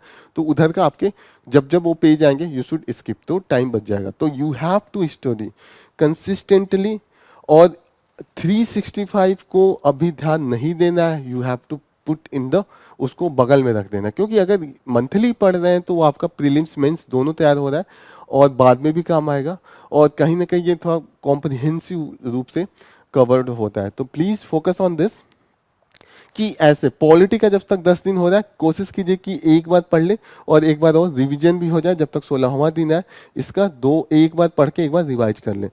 पीटी 365 बाद में देखेंगे, जब एकदम जो सेकेंड फेज है ना उस समय पीटी 365 इन लोगों का दोनों फेज कहा जाता है। आप डाउनलोड कीजिएगा, मंथली को एक तरीके से कर्सर ऊपर कीजिएगा सारे पॉलिटी वाले, और इनका पॉलिटी वाला सेक्शन ऊपर कीजिएगा। जो जो लगे कि कॉमन है क्रॉस, और जो जो भी लगे कि अरे कुछ पेज एडिशन है, कुछ इंफॉर्मेशन है, उसको बस अंडरलाइन कर लीजिएगा।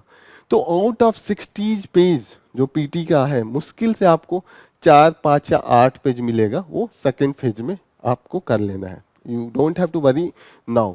अभी आप कॉम्प्रिहेंसिव कॉन्सेप्चुअली डिस्कस कीजिए, उसको पढ़िए, एनालाइज कीजिए, तब ज़्यादा इफेक्टिव है। लेकिन जिसको लगता है कि नहीं हो पा रहा है वो 365 जा सकते हैं, लेकिन मंथली आई थिंक अभी पॉसिबल है, और बहुत अच्छे से पॉसिबल है। कल से बैठ जाए, डेडिकेशन से बैठे, कोई नहीं रोक सकता है कंप्लीट 2 बार करने से। और थर्ड फेज जो सेकेंड फेज आएगा तो उसमें आप तो 2 बार कर लेंगे। इकोनॉमिक्स का हो गया, ठीक है ना। अब इसी में जैसे आप पैरेलल चलना है, पॉलिटी का किया तो पॉलिटी का वो देखा, हिस्ट्री का किया तो हिस्ट्री का करंट अफेयर्स कर दें। अगर हिस्ट्री का करंट अफेयर्स कम है तो इसके जो टॉपिक है ना उसको यहाँ पे बढ़ा देता, हिंदू को बढ़ा देता, हिंदू का टॉपिक है उसको बढ़ा दीजिए। या इकोनॉमिक्स का टॉपिक नहीं मत कीजिए इकोनॉमिक्स, क्योंकि उस समय थोड़ा इधर उधर हो जाएगा। इसी को रखिए, इसी का आप इसमें एक्सपैंड कीजिए, द हिंदू को थोड़ा सा और अच्छे से पढ़िए। ज्योग्राफी है, अगेन यहाँ पे ज्योग्राफी करिए, नहीं होता है ज्योग्राफी का यहाँ वाला पुट 1 घंटा शिफ्ट कर दीजिए करंट अफेयर्स वाला, और 14 को आप 1-2 दिन आगे पीछे कर सकते हैं। कि घट रहा है तो घटा दीजिए, अगर पहले हो रहा है तो सेकेंड फेज में आपको ज़्यादा मिल जाएगा, या आपको एनालिसिस का ज़्यादा टाइम मिलेगा। एक चीज़ और है, जब पॉलिटी का आप दे रहे हैं तो पॉलिटी का जो जो टॉपिक पढ़े हैं उसका जो लास्ट 7 ईयर का PYQ है, प्लीज उसको आप करते जाइए। मैं आपके सारे PYQ जितने भी सेक्शनल है मैं शेयर कर दूंगा 1-2 दिन में। Again I will be sharing, और जो टेलीग्राम चैनल है उस पर भी होगा, और आप मुझे मेल कीजिएगा। नहीं आ रहा है मेरे आईडी पे, 2 आईडी दिया हूँ, किसी पे भी आई विल शेयर। 1-2 दिन लगेगा, अगर आप मेल करते हैं 2-3 दिन में पक्का मैं जवाब दूंगा जब भी टाइम मिलेगा। टाइम नहीं मिलेगा तो हो सकता है थोड़ा सा डिले हो जाए, but I will reply. Any doubt अगर कुछ हो please mail me please. Yes I will be always there, like brother, कि मैं डिस्कस करूं, कुछ भी हो इश्यू हो रहा है प्लीज। तो ये हो गया। फिर यहाँ पे हो गया, आपको साथ साथ प्रीवियस ईयर के क्वेश्चन पेपर 45 मिनट देना ही है, उसको सॉल्व कीजिए। हर एक टॉपिक को 2 बार 3 बार आप उसको सॉल्व कीजिए, सेम टॉपिक का अगर हो जा रहा है तो ओके। अगर आपका 30 मिनट्स में ही हो गया तो आगे वाले मतलब आपने 14 दिन दिया, उसमें तो 5 ही दिन में हो गया, 8 ही दिन में हो गया, तो उसको रिवाइज कीजिए। और अगर रिवाइज करने के बाद भी टाइम बचता है तो ये वाला टाइम इसमें शिफ्ट कर दीजिए, बढ़ा लीजिए 1 घंटा, ठीक है ना। हिस्ट्री हो गया, ज्योग्राफी हमने डिस्कस किया। इन्वायरमेंट में आपने जो भी मटेरियल किया है दैट इज सफिशिएंट। अगर नहीं किया है तो जो शंकर IAS है this is very good, this is prelims के पर्सपेक्टिव से तो इससे अच्छा नहीं हो सकता है कोई। फॉलो दैट, इसी को कीजिए, और यस रिवाइज कीजिए multiple times, this will be more than sufficient. हाँ, इसमें NCERT के क्लास 12th का कुछ जो बायोलॉजी का बुक है उसमें लास्ट में 14 to 18 चैप्टर या 16 चैप्टर है, उसको थोड़ा सा आप देख लीजिएगा। वो भी मैं कोशिश करूंगा शेयर कर दूं, एक बार मैं उसको देखता हूँ। यस क्लास 12th का है, ये वाला है क्लास 12th का, चैप्टर नंबर 12 to 16 आपको कवर करना है। नहीं तो अगर टाइम हो तो 10 to 16 कर लीजिएगा, that will be more than sufficient. ये काफ़ी अच्छे से इन्वायरमेंट सेक्शन को किया। क्लास 12 और आपको पीडीएफ चाहिए होगा तो वी विल शेयर। एनसीईआरटी तो वैसे भी फ्रीली अवेलेबल है, तो यस ये तो सबके लिए अवेलेबल है, तो I will share that. Okay, तो ये हो गया। इकोनॉमिक्स का मैंने बोला ही है क्या आपको करना है। This is the totally based on the daily newspaper. Economics survey को भी पढ़ना है, बजट का मैंने वो सेशन लिया, प्लीज वॉच दैट, और उसका पीडीएफ भी डाउनलोड कीजिए। और इकोनॉमिक्स सर्वे का भी प्लीज पीडीएफ, इकोनॉमिक्स सर्वे तो इस बार आया नहीं, तो रिव्यू आया, तो इस बार तो आपका टाइम बच जाएगा, तो उसकी जगह पे रिव्यू को आप पीडीएफ में कर लीजिए, और थोड़ा थोड़ा जो भी मेन उनका कंक्लूजन है, इंट्रोडक्शन है, उसको भी देख लीजिए। लेकिन mainly it will be based on the current affairs. Science and technology class 9-10 का एनसीईआरटी मोर देन सफिशिएंट है। International relation totally based on the current affairs, इसमें नहीं कोई छुपाना है। मेंस के पर्सपेक्टिव से तो कुछ नोट्स आप पढ़ सकते हैं, लेकिन प्रीलिम्स के पर्सपेक्टिव तो टोटल करंट अफेयर्स है। और कोई आपने कहीं से भी नोट्स बनाए हैं, किसी भी क्लासेज कहीं से भी, वो नोट्स मोर देन सफिशिएंट होगा, उसे ही बस रिवाइज करना है। जैसे कि यूएन को आपको जानना होगा, इंडिया का रिलेशन जो है नेबर्स से जानना होगा, 2-4 कंट्री है जो सुपर पावर के कैटेगरी में है, जैसे कि यू में देख लेंगे यूएस एंड चाइना के साथ रिलेशन, जापान, जर्मनी, ये इंडिया का रिलेशन जब भी अक्सर आर्टिकल आता रहता है, पढ़िए, वो क्लियरिटी आ जाती है। और जहाँ जहाँ पे इस समय वॉर चल रहा है, उस एरिया में क्या एग्रीमेंट रहा है वो रहा है। तो ये वाला सेक्शन हो गया। जीएस आपको ऐसे करना है, this previous year of the question paper आपको तो पता ही चल गया कि हर टॉपिक वाइज करना है। Topic wise I will try to share, कि ये मैं शेयर कर दूं। और जब भी एक मेरे पास रिपोर्ट एंड कमीशंस का एक मैंने फाइल बना के रखा है, उसको भी मैं शेयर कर दूंगा, वो देखते रहिएगा कि कौन से रिपोर्ट किस कमीशन ने दिया है, दैट इज इम्पोर्टेंट। अब सीसैट पे आते हैं। सीसैट डिफिकल्ट हो गया, दिस इज ट्रू, लेकिन इतना डिफिकल्ट नहीं हो गया कि क्वालिफाई नहीं कर सकते। 66 मार्क है, तो इसका एक बार थोड़ा सा देखते हैं कि क्वेश्चंस क्या है, कैसे इसको क्या अप्रोच होना चाहिए। सीसैट 80 क्वेश्चन आता है और 200 मार्क्स का होता है, ठीक है। अब 80 में आउट ऑफ 80 सोचिए, इमेजिन कीजिए, अब इसमें कट ऑफ क्या है, 66 मार्क्स, यही पाना है, और एक क्वेश्चन 2.5 का आता है, ठीक है। और इसका निगेटिव जो होता है 2.5/3, इतना निगेटिव होता है। ये हो गया निगेटिव, ये हो गया पॉजिटिव, ये हो गया निगेटिव, ये हो गया क्वालिफाइंग मार्क्स। क्वालिफाई करने के लिए इतने होते हैं। अब आपको कितना मैक्सिमम करना होगा। मानिए कि आप 3 क्वेश्चन करते हैं, एक गलत हो जाता है, इतने में भी मानिए आप 50 क्वेश्चन करके आए, 45-50 मैं एक मानता हूं इसके बीच का, ठीक है। अब 45-50 में सोचिए आपने नियर अबाउट 36 आपके सही हुए, और नियर अबाउट 18 आपके गलत हो गए, ठीक है। मानिए आपने 54 करके आए, 36 का 2.5 से आप मल्टीप्लाई कीजिएगा,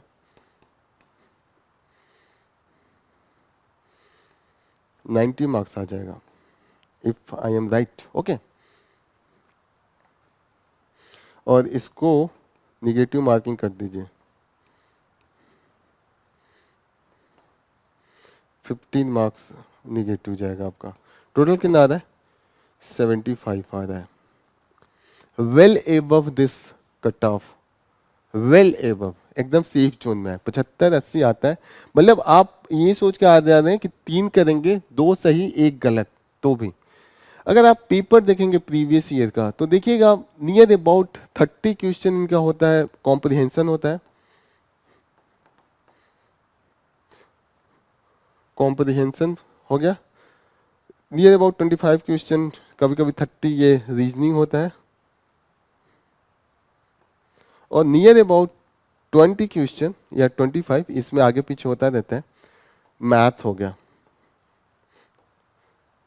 अगर आपका मैथ्स कभी छुआ भी नहीं है, छूना भी नहीं है, कितना करके आना है, 50 मैक्सिमम, 45-50। अगर 45 करके आए और थोड़ा रेशियो ये इनकरेक्ट का कम हो गया, तो ऑलरेडी आप अंदर हैं, ठीक है। सबसे पहले स्टार्ट कीजिए कॉम्प्रिहेंशन का। कॉम्प्रिहेंशन में ये है कि आप, मैथ में होता है, आप जब सॉल्व करते हैं, आप भले बीटेक किए हो या भले आप आईआईटी से किए हो, ठीक है, बहुत ज़्यादा आपका मैथ हो तो यू कैन गो, लेकिन अगर आप एवरेज हैं या नहीं किया है, कॉम्प्रिहेंशन से स्टार्ट कीजिए। इसमें ये होता है कि आता है नहीं आता, आप टिक मार के आगे बढ़ेंगे। मैथ में फंस जाता है तो ईगो पे आ जाता है कि टाइम की दिया है 3 मिनट, तो 2 मिनट और करके सॉल्व कर लेता हूँ आंसर। और सही में ये होता है कि वो आंसर नहीं आएगा, उसके आसपास वाला आप जो आ रहा होगा आपका वो मैच नहीं करेगा चारों ऑप्शन में, तो आगे पीछे वाला आप टिक्का मार के आगे जाएंगे। मैक्सिमम वो गलत ही होता है।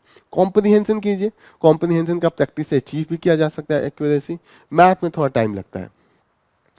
30 क्वेश्चन, इसको आप पहले अटेम्प्ट करना है, दूसरे नंबर पे रीजनिंग करना है, और तीसरे पे ये छोड़ ही देना है, या चलते चलते जब पेज पलट रहे हो मैथ का सेक्शन है, थोड़ा एक सरसरी निगाहों से देखना है कि इसके क्वेश्चन कितने मतलब आ रहे हैं। मतलब अगर बहुत इजी है तो ठीक है, कर दूंगा एकदम, है कि काउंटिंग करके कि एकदम इजी टाइप का आ गया, कि कैलेंडर टाइप का क्वेश्चन आ गया कि ये हो गया और पहले से प्रैक्टिस किया है, या डायस टाइप का आ गया कोई भी, या मैथ का सिंपल क्वेश्चन आ गया जिसपे कि उसने सिर्फ लैंग्वेज में फंसा है कि एक बैग में 8 रेड है, 4 ब्लू है, फिर इसको इसको घुमाया, फिर इसको निकाला, 3 निकाला, फिर बाद में कितना बचा। तो वो थोड़ा सा आप काउंटिंग वाउंटिंग करते हैं तो आ जाएगा कि 1 हुआ, ठीक है ना।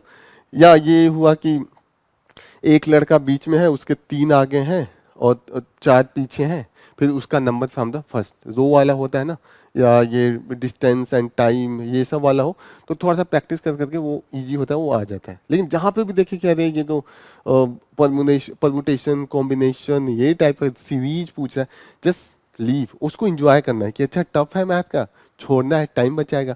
कॉम्प्रिहेंशन रीजनिंग पे दूंगा, टाइम बचाना है इसमें। 25 क्वेश्चन पहले ही छोड़ के जाना है आपको, 2 घंटे में आप ऐसे ही एक टाइम रिलैक्स हो गया कि सिर्फ 45-50 करना है, तो कोई वो नहीं। और क्वेश्चन में बार बार आपको देखना नहीं है कितने क्वेश्चन किए, सिर्फ सॉल्व करना है 2 घंटा करते रहना है, 4-5 क्वेश्चन, उसके बाद वो मैथ करना है, बाद में जाना। ये नहीं बार बार काउंट करना है, उसमें बहुत टाइम जाता है, डिप्रेशन भी आता है। नथिंग, उस समय हम कुछ नहीं चेंज कर सकते, उस समय सिर्फ सॉल्व कर सकते हैं पहले से लास्ट तक देखते हुए। कॉम्प्रिहेंशन अप्रोच इसमें भी यही रहेगा, पहले एकदम कर जाएंगे, और इसमें तो कोशिश रहेगा कि 2 ही पार्ट में करें, तीसरी बार रिवाइज करने का इसमें नहीं दें, क्योंकि इसमें थोड़ा सा उतना चांस नहीं होता है कि एलिमिनेशन का। फर्स्ट एंड सेकंड जो आता है तुरंत मारे, जहाँ पे 1-2 जगह है कॉम्प्रिहेंशन रीजनिंग में टिक्का मार के रखें तो वो आ सकते हैं। तो फर्स्ट अटेम्प्ट में कोशिश कीजिए कि फर्स्ट वो जा रहे हैं, लास्ट तक जा रहे हैं, 1 घंटा आप 40 मिनट ले रहे हैं और नियर अबाउट 40-45 क्वेश्चन कर रहे हैं, लास्ट में फिर से 10-12 क्वेश्चन आप बढ़ा रहे हैं, बस इतना होना चाहिए, ठीक है ना। कॉम्प्रिहेंशन रीजनिंग ये सीरीज होना चाहिए, इसको पहले अटेम्प्ट करना है, इसको इसके लिए प्रिपरेशन ये करना है कॉम्प्रिहेंशन का, जो इनके कीवर्ड्स हैं जैसे inference, logical reasoning, what is the message, इसका मतलब समझना है, ठीक है। और डेली जब द हिंदू पढ़ते हैं तो उसके पैराग्राफ पढ़ते हुए उसको इसी फ्रेम में सोचे, क्योंकि यही न्यूज़पेपर या किसी किसी अच्छे बुक से वो पैराग्राफ निकाल के पूछ देते हैं। तो ये हो गया।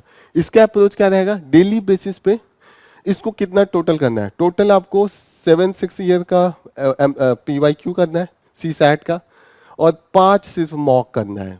आपको डेली बेसिस पे जो 45 मिनट दे रहे हैं वो कुछ नहीं करना है, डेली बेसिस पे बैठिए, जो प्रीवियस ईयर के क्वेश्चन है उनमें से 20 क्वेश्चन लेके बैठिए, सॉल्व कीजिए, उनके वर्ड्स ढूंढिए, मैथ वाले को छोड़ दीजिए, मैथ का जो इजी है वही कीजिए, जो जैसे कि ये पाई चार्ट हो गया, ये सब सीख लीजिए जो इजी वाले होते हैं, कैलेंडर होता है, टाइम एंड डिस्टेंस होता है। लेकिन जहाँ पे भी बहुत परम्यूटेशन कॉम्बिनेशन सीरीज ये सब है, यू हैव टू लीव, की छोड़ना है, मजा आ गया, टाइम बचाएगा, I have to give this comprehension. Comprehension करना है, प्रैक्टिस कीजिए 20 क्वेश्चन डेली बेसिस पे, 10 दिन में आप 6 साल के ये कर देंगे नियर अबाउट। उसको रिवाइज कीजिए नियर अबाउट 30 दिन का, यही प्लान होना चाहिए। 30 दिन बाद एक मॉक कर लीजिए कि कितना मेरा तैयार हुआ, फिर बैठ जाइए, फिर वही वीकनेस और आपका स्ट्रेंथ उस दिन एनालाइज कीजिए, ओके।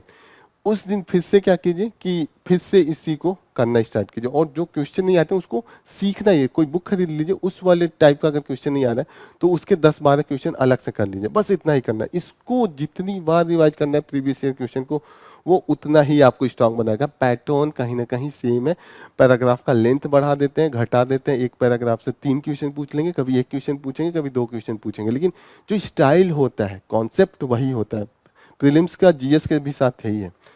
इतना कीजिए, फिर उसके बाद 15 दिन पे एक कीजिए, फिर लास्ट आते आते हर 5 दिन पे जो 3-4 और मॉक है उसको कर लीजिए। पैनिक नहीं होना है, again again again you have to learn. Last में चुपचाप बैठना है, और जो गैप मिलता है प्रीलिम्स और मेंस के बीच में, जो 2 घंटे का, 2 घंटे का नहीं 3 घंटे का देते हैं ना, 11:30 12:30 डेढ़ ढाई, ओके 3 घंटे का होता है। You don't have to study, चुपचाप जाके कहीं किनारे बैठे, खाइए पीजिए आराम से, रेस्ट कीजिए, आके पेपर दीजिए। पेपर तभी मिलाना है जब फाइनल हो जाए, किसी का बात नहीं सुनता है, नथिंग।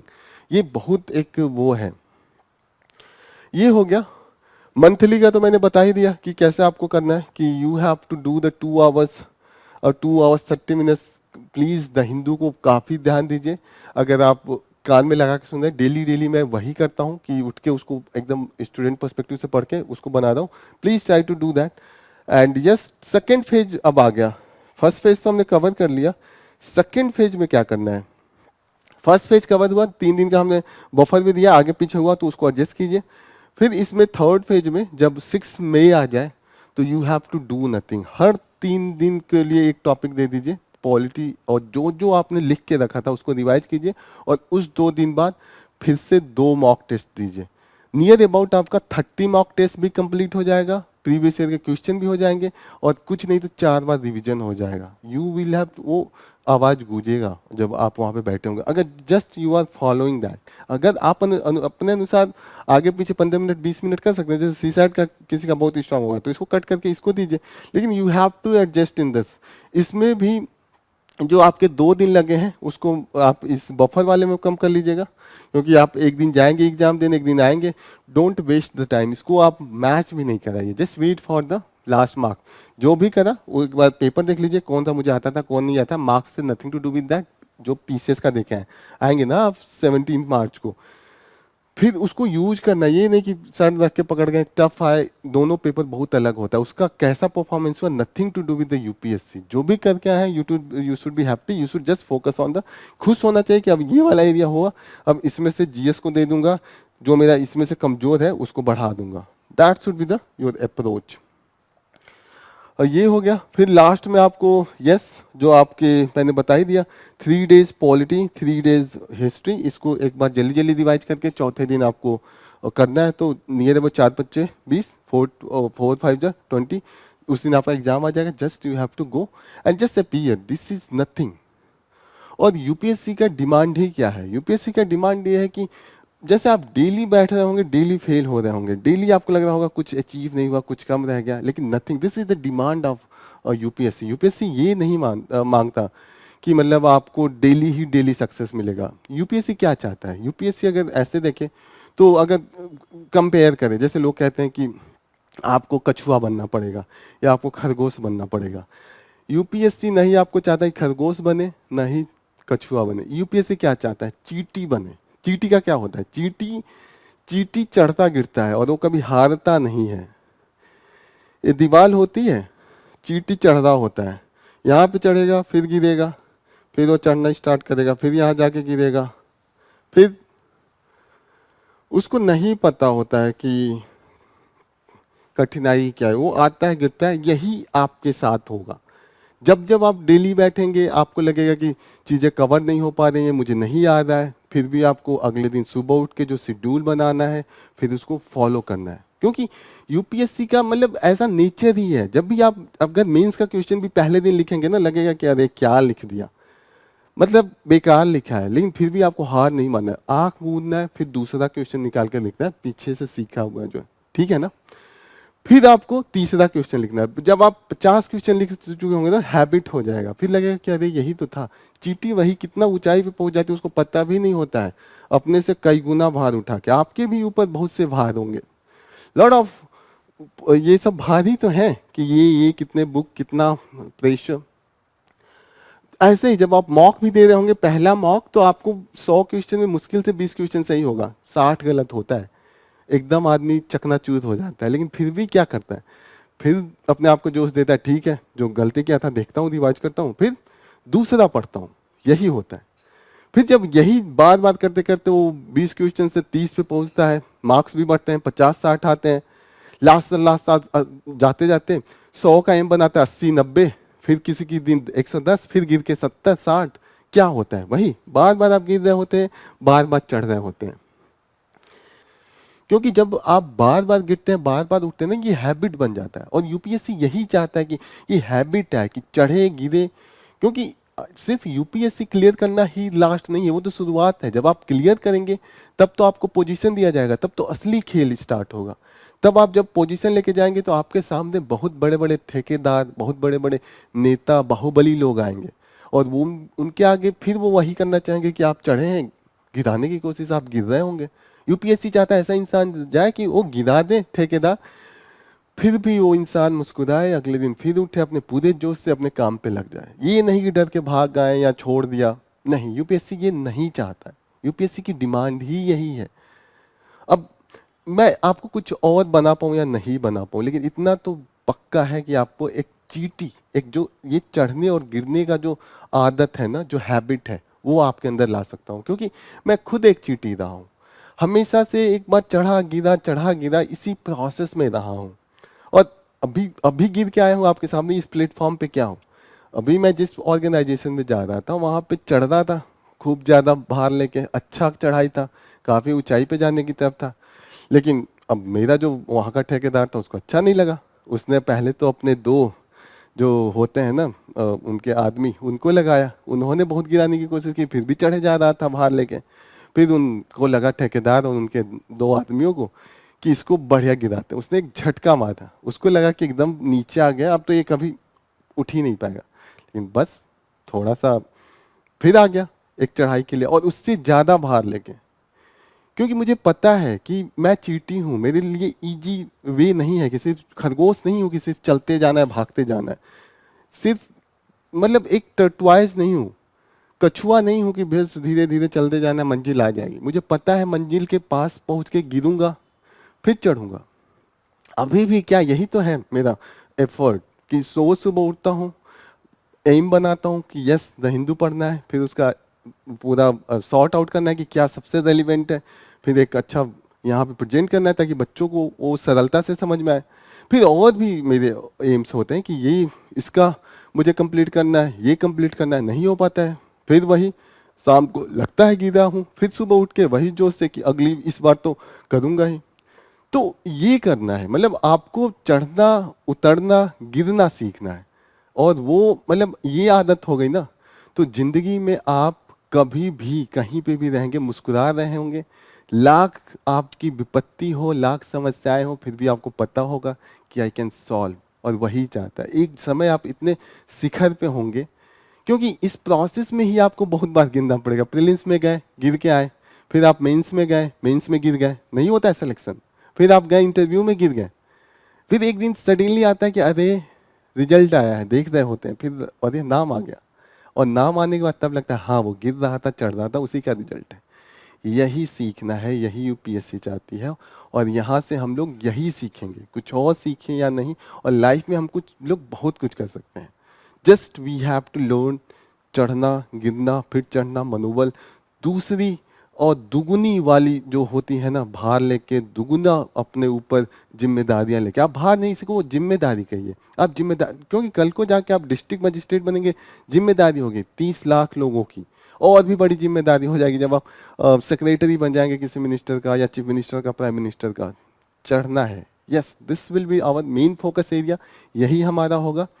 और यहाँ पे मैं अपना अ, समाप्त करूंगा, क्योंकि मुझे लग रहा है कि ऑलरेडी हमने काफ़ी डिस्कशन किया है। और यस, टाइम बहुत कम है, आज से ही एकदम हम लोग लग जाएंगे। और all the best for this journey. जय हिंद। जब नन्ही चींटी दाना लेकर चलती है, चढ़ती दीवारों पर 100 बार फिसलती है। चढ़कर गिरना, गिरकर चढ़ना न अखरता है, मन का विश्वास रगों में साहस भरता है। आखिर उसकी मेहनत बेकार नहीं होती, कोशिश करने वालों की हार नहीं।